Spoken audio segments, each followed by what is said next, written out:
మీ మోకాల నొప్పులకు ఎటువంటి సర్జరీ లేకుండా ఎపియాన్ పెయిన్ క్లినిక్ అందిస్తున్న అత్యాధునిక చికిత్స.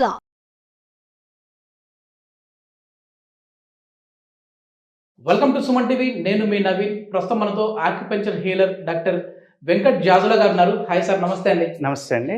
సార్, ఒకప్పుడు మోకాళ్ళ నొప్పులు అంటే ఒక 50 ఏళ్ళు 60 ఏళ్లలో మనం చూసేవాళ్ళం, కానీ ఇప్పుడు యంగేజ్లో కూడా ఈ మోకాళ్ళ నొప్పులు చూస్తూ ఉన్నాము.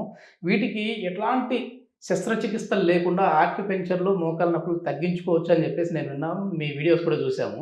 సో అది ఎంతవరకు వాస్తవం అంటారండి? 100% ఆక్యుపంక్చర్ ట్రీట్మెంట్ ద్వారా నీ పెయిన్స్ పర్మనెంట్గా క్యూర్ అయిపోతాయండి. ఓకే. ఈ రోజుల్లోండి ప్రజల్లో 70-80% మంది ఈ మోకాళ్ళ నొప్పులతోటి బాధపడుతున్నారు. ఇదివరకు చూస్తే 70sలోనూ 60s 70s 80s ఆ ఏజ్ రేంజ్లో మోకాళ్ళ నొప్పులు వచ్చాయి. కరెక్ట్. ఈ రోజుల్లో చూస్తే యుక్త వయసులో నుంచి కూడా రావడం, మోకాళ్ళ నొప్పులు రావడం జరుగుతుందండి. వీటన్నిటికీ ప్రధాన కారణం ఇప్పుడున్నటువంటి ఆహార శైలి విధానం అండి. మనం తీసుకున్నటువంటి ఆహారం, ఎటువంటి ఆహారం తీసుకుంటాము అనేది చాలా ఇంపార్టెంట్ ఈ మోకాళ్ళ నొప్పులు రావడానికి. ఎందుకంటే మనకి ఆహారంలో 2 రకాలు ఉంటాయండి. ఒకటి ఆల్కలైన్ ఫుడ్, రెండవది అసిడిక్ ఫుడ్. మానవ శరీరం నిర్మితమైంది ఆల్కలైన్ ఫుడ్ తీసుకోవడానికి మాత్రమే. అసిడిక్ కాదు. అసిడిక్ అంటే ఇప్పుడు బజ్జీలు, బోండాలు, పూరీలు ఇదివరకు రోజులు లేవండి. అవి నాన్ వెజ్, బిర్యానీలు, బేకరీ ఐటమ్స్ ఇవన్నీ కూడా అసిడిక్ ఫుడ్ కింద వస్తాయి. ఇవి ఏమవుతున్నాయి అంటే మనకి ఆహారం ద్వారా ఈ అసిడిక్ ఫుడ్ ఎప్పుడైతే శరీరంలోకి వెళ్తుందో యూరిక్ యాసిడ్ అనేది జనరేట్ అవుద్ది, పుట్టిద్ది. యూరిక్ యాసిడ్, అమినో యాసిడ్స్, మలినాలు, వాటర్ ఇవంతా వెళ్ళి బ్లడ్లో చేరుతాయండి. ఎప్పుడైతే బ్లడ్లో చేరినయో శరీర ధర్మం ప్రకారం బ్లడ్ మొత్తం కూడా కిడ్నీకి పంపిస్తుంది. కిడ్నీలో more than 10 lakhs ఫిల్టర్స్ ఉంటాయి. Excess uric acid, amino acid ఇవన్నీ కూడా ఫిల్టర్ చేసి ఎంతవరకు ఉంచాలో అంతవరకు ఉంచి మిగతాదంతా కూడా యూరిన్ రూపంలో బయట పంపించేస్తుంది. అయితే మనకి బ్లడ్లో కాల్షియం ఉంటుందండి.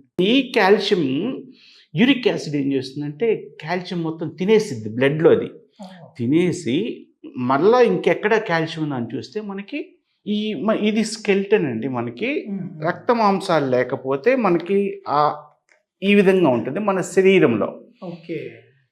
ఇదంతా కూడా ఈ అస్థిపంజరం అంతా కూడా కాల్షియం ఉంటేనే గట్టిగా ఉంటుంది, ఈ బోన్స్ అన్నీ కూడా. ఈ యూరిక్ యాసిడ్ ఏం చేస్తుందంటే వచ్చేసి మనకి అన్ని జాయింట్సేనండి. చేతికి ఒక 3 జాయింట్లు, ఈ చేతికి ఒక 3 జాయింట్లు, కాళ్ళకు 3 జాయింట్లు ఉంటాయి. యూరిక్ యాసిడ్ వచ్చి ఎక్కడైతే జాయింట్స్ ఉన్నాయో అక్కడ స్టోర్ అవుతుంది. అందుకే జాయింట్ పెయిన్స్ అంటా ఉంటారు. కరెక్ట్. అయితే మనకు అతిపెద్ద జాయింట్ ఏంటి? మోకాలు. ఈ మోకాల నిర్మాణం చూస్తే మనకి ఇది మోకాలండి. మనకి సహజంగా ఇలా ఫ్లెక్సిబిలిటీగా నడిచిన, పరిగెత్తిన, కూర్చున్న ఇట్లా ఫ్లెక్సిబిలిటీ ఉంటుంది.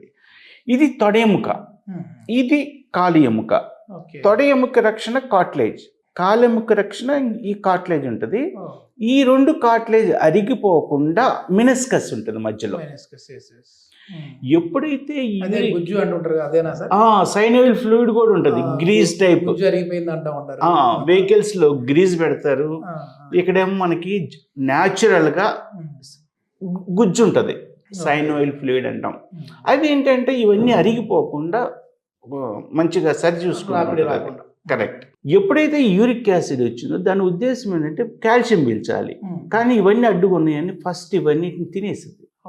మనకి ఈ ఎక్స్రే తీస్తే ఇట్లా ఉంటుంది అరిగిపోయిన వాళ్ళకి, అరగకుండా ఉన్న వాళ్ళకి ఇలా కనపడింది, మధ్యలో మినిస్కస్ కనపడదు. ఎప్పుడైతే ఈ యూరిక్ యాసిడ్ మొత్తం తినేసిద్దో ఈ గ్యాప్ తక్కువైపోయి ఇలా వచ్చేస్తుంది. మన శరీర బరువు మొత్తం మోకాళ్ళ మీదే ఎక్కువగా ఆధారపడి ఉంటుంది. ఈ బరువు అనేది ఇలా పడి రాపిడి జరిగి ఈ కార్టిలేజ్ అంతా కూడా డ్యామేజ్ అయిపోయి ఎముక బయటకు వచ్చి రాపిడి జరిగి బ్లడ్ సర్క్యులేషన్ అయిపోతుంది. ఎప్పుడైతే బ్లడ్ సర్క్యులేషన్ అయిపోయిందో పెయిన్ స్టార్ట్ అయిపోతుంది. ఇక ఇక్కడ కొంచెం బాగా అరిగిపోయిన తర్వాత పెయిన్ ఉందని కొంచెం పక్కకేసి నడుస్తారు. అవును. ఇక్కడ హాయిగా ఉందని దీని మీద ఇట్లానే నడుస్తుంటారు. కొంచెం వంకర పోయినట్టుగా కనపడతా ఉంటుంది. ఇక్కడ కొన్ని రోజులకి అరిగిపోతుంది, మళ్ళా ఇంకొంచెం పక్కకేసి నడుస్తారు. ఓకే. ఈ విధంగా అలైన్మెంట్ తప్పిపోతుంది, నీ అలైన్మెంట్ తప్పిపోతుంది. అప్పుడు మనిషి కొంచెం వంకర టింకరగా నడుస్తారు. ఈ ఈ నీ పెయిన్స్లో 2 రకాలు ఉంటాయి. ఒకటి ఆస్టియోఆర్థరైటిస్, రెండోది రుమటాయిడ్ ఆర్థరైటిస్. ఈ ఆస్టియోఆర్థరైటిస్ పెద్దోళ్ళలో ఏజ్ ఎక్కువైపోయిన వాళ్ళలో కామన్గా కనపడుతుంటుంది. ఈ సేమ్ ఆస్టియోఆర్థరైటిస్ ఇప్పుడు చిన్నోళ్ళలో కనుక కనపడుతుంది, యుక్త వయసులో. ఎక్కువగా యుక్త వయసులో ఉన్న వాళ్ళకి రుమటాయిడ్ ఆర్థరైటిస్ కనపడుతుంది. పెద్దవాళ్ళలో కొంతమందికి కనబడుతుంది. ఈ రుమటాయిడ్ ఆర్థరైటిస్ ఏంటంటే నీ బాగానే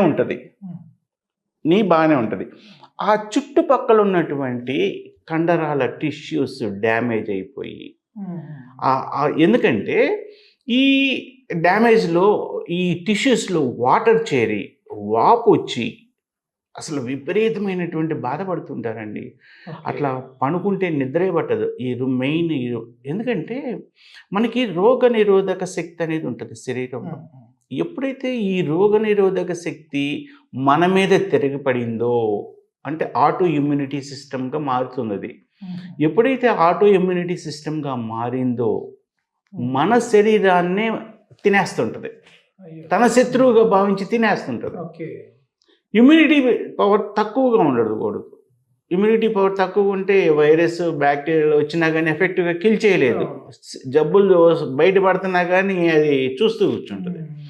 ఆటో ఇమ్యూనిటీ సిస్టమ్ జాయింట్స్ మీద తిరగబడి ఇవన్నీ కూడా ప్రతి జాయింట్ కూడా వాపులు వచ్చేస్తుంటాయి. ఏళ్లల్లో, కాళ్ళల్లో, జాయింట్లలో అన్నిట్లో వాపులు వచ్చేస్తుంటాయండి.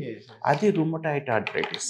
అదే సార్, దీనికి ఆక్యుపెంచర్లో ఎట్లాంటి ట్రీట్మెంట్ ఉంది? ఎందుకంటే ఆక్యుపెంచర్, ఆక్యుప్రెజర్ అంటే ఒక పాయింట్లో ప్రెజర్ కల్పించడమో లేదంటే పంచర్ చేయడమో ద్వారా ఎట్లా మోకాళ్ళ నొప్పులు తగ్గుతాయి? మనకి నీ పెయిన్స్కి సంబంధించి ఆక్యుపంక్చర్ పాయింట్స్ ఉంటాయండి. యాక్చువల్ మనకి ఛానల్స్ ఉంటాయి, ఈ బూస్ట్ చేస్తాం. ఎప్పుడైతే ఇప్పుడు నేను చెప్పాను కదా ఇక్కడ బ్లడ్ సర్క్యులేషన్ జరగదని, ఎప్పుడైతే knee pain points acupuncture points activate చేసామో అక్కడ ఫస్ట్ బ్లడ్ సర్క్యులేషన్ జరుగుతుందండి. ఎప్పుడైతే బ్లడ్ సర్క్యులేషన్ జరిగిందో జీవం అనేది ఏర్పడుతుంది. జీవం ఉన్న చోట గుజ్జు ఊటలాగా పెరుగుతూ వస్తుంది. ఎప్పుడైతే ఈ గుజ్జు ఊటలాగా వచ్చిందో కార్టిలేజ్ రిపేర్ అవుతుంది. ఎప్పుడైతే కార్టిలేజ్ రిపేర్ అయిపోతుందో ఎముక అనేది రాపిడ్ అనేది ఉండదు. అప్పుడు నీ పెయిన్స్ పర్మనెంట్గా తగ్గిపోతుంది. ఈ విధంగా రుమటాయిడ్ ఆర్థరైటిస్, ఆస్టియో ఆర్థరైటిస్ని ఆక్యుపంక్చర్ ట్రీట్మెంట్ ద్వారా మన Mega Life Nature Cure acupuncture క్లినిక్లో పర్మనెంట్గా 100కి 100% తగ్గిస్తున్నామండి. ఓకే. ఏం సార్ ఆ ప్రెజర్ పాయింట్స్ ఏమున్నాయి సార్? అంటే చూసే వాళ్ళకి కూడా ఒకవేళ మోకాళ్ళ నొప్పులు ఉన్న వాళ్ళకి అంటే పూర్తిగా అది తగ్గాలంటే ఖచ్చితంగా డాక్టర్ దగ్గరికి రావాల్సిందే. కానీ తెలుసుకోవాలని అనుకుంటా ఉంటారు కదా, మోకాళ్ళ నొప్పులు తగ్గాలంటే ఏ భాగంలో మేము ప్రెజర్ చేసుకుంటే తగ్గుతుంది అనేసి ఏమైనా ఉన్నాయండి? అంటే ఇక్కడ మోకాలు చుట్టూ ఉంటాయండి. ఓకే. మోకాలు చుట్టూ ప్రెజర్ పాయింట్స్ కూడా అక్కడే ఉంటాయి, ఇక్కడే ఉంటాయి, బ్యాక్ కూడా ఉంటాయి. ఈ రెండింటిని కూడా కవర్ చేస్తూ ఉంటాం పేషెంట్కి. తర్వాత ఇమ్యూనిటీ పవర్ పెంచుతాం. ఇప్పుడు ఇది ఉంది LI4, ఈ పాయింట్ని కూడా యాక్టివేట్ చేస్తూ ఉంటాం. రోగ నిరోధక శక్తి పెరుగుతూ ఉంటుంది. అంటే ఎటువంటి ప్రాబ్లం లేకుండా ఇమ్యూనిటీ పవర్ ఇంక్రీజ్ అవుతూ ఉంటుంది. అదొక్కటే కాకుండా ఆ నీ పెయిన్ రావడానికి కూడా అంటే మల్టిపుల్ ఆర్గాన్స్ ఎఫెక్ట్ ఉంటుందండి. ఎప్పుడైతే ఒక మోకాల ధర్మం ఏంటి, కరెక్ట్గా కార్టిలేజ్ని కరెక్ట్గా ఉంచుకోవాలి, గుజ్జుని కరెక్ట్గా ఉంచుకోవాలి, ఇవన్నీ కరెక్ట్గా ఉంచాలి. అవి డ్యామేజ్ అవుతున్నాయి అంటే కారణం మిగతా ఆర్గాన్స్ మీద కూడా ఎఫెక్ట్ ఉంటుంది. ఆ ఆర్గాన్స్ హెల్త్ కూడా రీడ్ చేసి వాటికి కూడా ఎనర్జీ లెవెల్స్ని బూస్ట్ చేస్తాం ఆక్యుపంక్చర్ ట్రీట్మెంట్ ద్వారా. సో ఈ విధంగా మోకాళ్ళ నొప్పులు వచ్చినటువంటి వాళ్ళకి పర్మనెంట్గా క్యూర్ చేస్తున్నామండి, ఆపరేషన్ లేకుండా. ఆపరేషన్ చేస్తే ఏమవుతుందంటే అండి, ఇప్పుడు ఈ మధ్యలో ఏదైనా వస్తువు పెట్టామనుకోండి, శరీరం యాక్సెప్ట్ చేయదు. ఇటు కూర్చోలేరు, నిలబడలేరు, ఇటు ఏం చేయలేరు. టీకేర్ లాంటివి చేస్తూ ఉంటారు. ఎందుకంటే మన శరీరము ఏదైనా ఆబ్జెక్ట్ మన శరీరంలో పెడితే యాక్సెప్ట్ చేయదు, అప్పటి నుంచి సైడ్ ఎఫెక్ట్ స్టార్ట్ అవుతూ ఉంటాయి. ఓకే. ఆ తర్వాత ఎందుకు చేయించుకున్నాం అని చెప్పేసి చాలా మంది బాధపడుతుంటారు. ఇవి సైడ్ ఎఫెక్ట్స్ ఏమి ఉండవు సార్? ఎటువంటి సైడ్ ఎఫెక్ట్, ఇది న్యాచురల్ ట్రీట్మెంట్ అండి. ఓకే. 5000 years బ్యాక్ నుంచి ఉన్నటువంటి ఎటువంటి వైద్యం లేనప్పుడు మన భారతదేశంలో ఉన్నటువంటి ఒకే ఒక వైద్య విధానం ఆక్యుపంక్చర్ వైద్య విధానం, మర్మ చికిత్స అనేది. సో ఈ విధంగా ఆ రోజుల్లో డాక్టర్స్ లేరు, మెడిసిన్ లేదు. ఏంటంటే అప్పుడున్నటువంటి జ్ఞానుల ప్రకారం పాయింట్స్ని యాక్టివేట్ చేసి పక్కన ఉన్న ముళ్ళు తీసుకొచ్చి గుచ్చేవాళ్ళు అండి, ఏదైనా ఆకులు తీసుకొచ్చి నోట్లో పిండేవాళ్ళు, తగ్గిపోయింది. అవన్నీ కూడా లిఖించబడి మా లాంటి వాళ్ళకి అందించడం ద్వారా మేము ఇప్పుడు ప్రజలకి సేవ చేయగలుగుతున్నాం ఆకుపంచర్ ట్రీట్మెంట్ ద్వారా. నిజంగా చాలా అద్భుతం సార్, చాలా మంచి ఇన్ఫర్మేషన్ అయితే ఇచ్చారు. Thank you sir. Thank you so much.